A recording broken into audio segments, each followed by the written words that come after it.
B.A.part first के विद्यार्थियों का एक बार फिर से स्वागत। प्रिय विद्यार्थियों, आज के वीडियो में हम डिस्कस करेंगे a bachelor's complaint of the behaviour of married people by Charles Lamb. In today's video, we will discuss the summary of the essay Bachelor's Complaint. Charles Lamb remained a bachelor throughout his life. His married friends habitually told him that he had missed the zest and joys of life by remaining a bachelor. Therefore, in the spirit of mocking pregnancy, he spent a good deal of his time in noting down the infirmities and difficulties of married people. This gave him a great emotional relief and consolation. As a confirmed bachelor, Lamb has discovered a number of weaknesses in married people and has therefore found much consolation in his state of bachelorhood.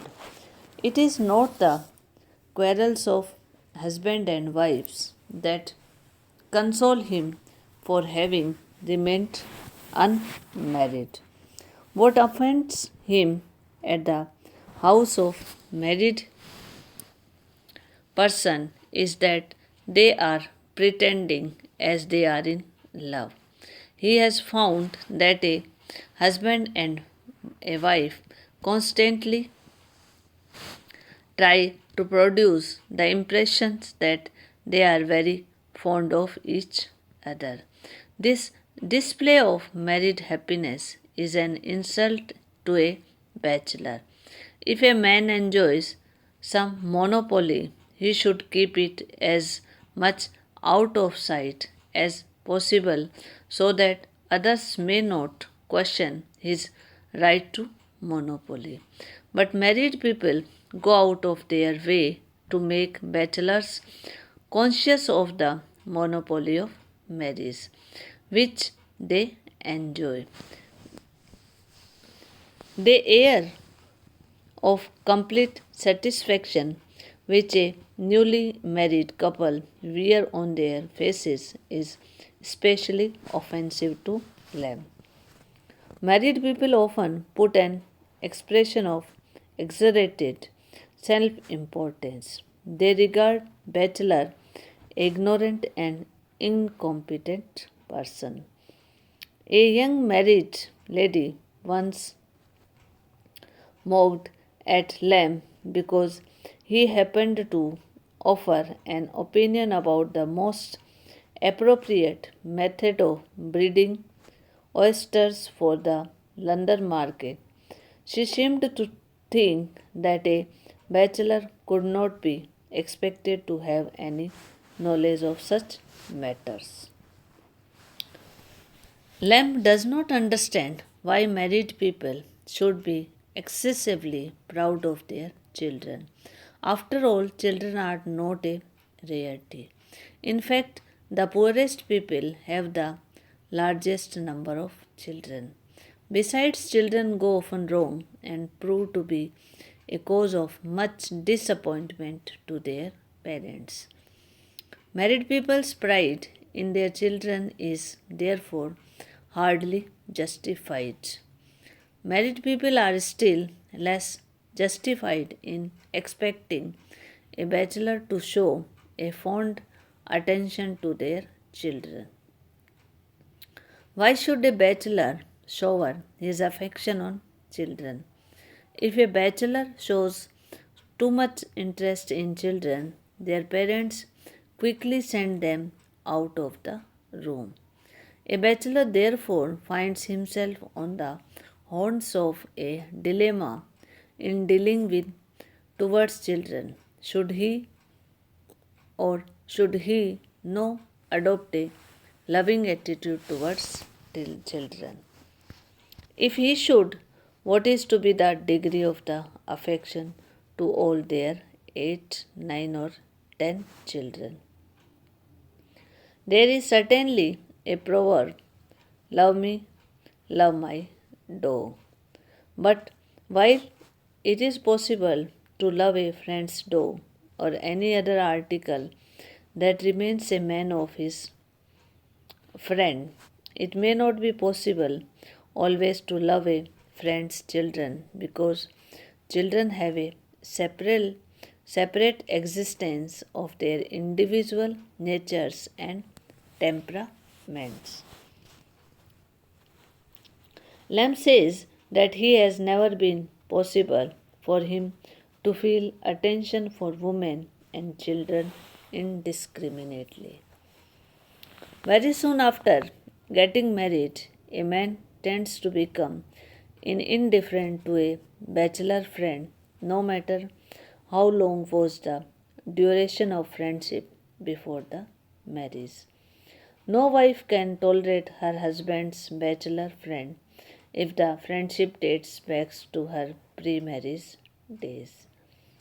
No matter how long a man had been friendly with her husband before her marriage, she will know she will so manage that her husband will before long become cool and distant towards him. Women adopt different ways to bring to an end the friendship between their husbands and bachelors with whom they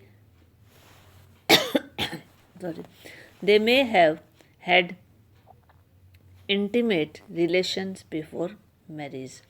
A wife may laugh with a kind of wonder at everything that her husband's bachelor friend may say. By her laughter, she may produce the impression that her husband's friend is an oddity or a humorist, not fit to be introduced by ladies. Or a wife may keep exaggerating the particular qualities of her husband's friend in such a way that the husband's enthusiasm for his friend cools down. There is irony in this kind of exaggeration on the part of a wife.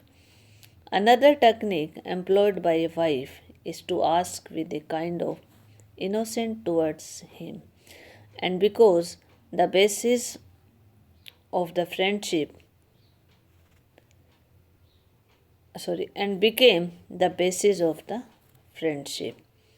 By this method, a wife tries to make her husband feel that he was mistaken in his assessment of his friend's qualities. Bachelors invariably receive degrading treatment from married ladies. There was the case of a wife who kept Lamb, though he was invited as a guest, waiting several hours for dinner because her husband had been detained somewhere.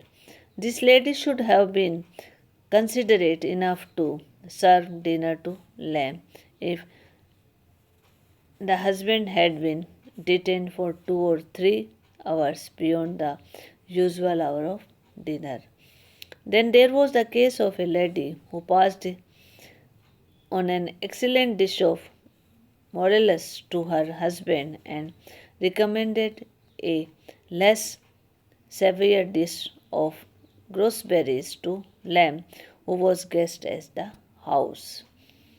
Lamb protested against such discourteous treatment from wives and threatens to disclose their names if they do not amend and improve their manners in future. A wife ought to be informal with her husband, but she ought to show formal politeness to her husband's bachelor friend. So, dear student, this was a brief summary of the essay, A Bachelor's Complaint of the Behavior of Married People. In the next video, we will discuss a summary, critical appreciation of the essay, a bachelor's complaint of the behavior of married people.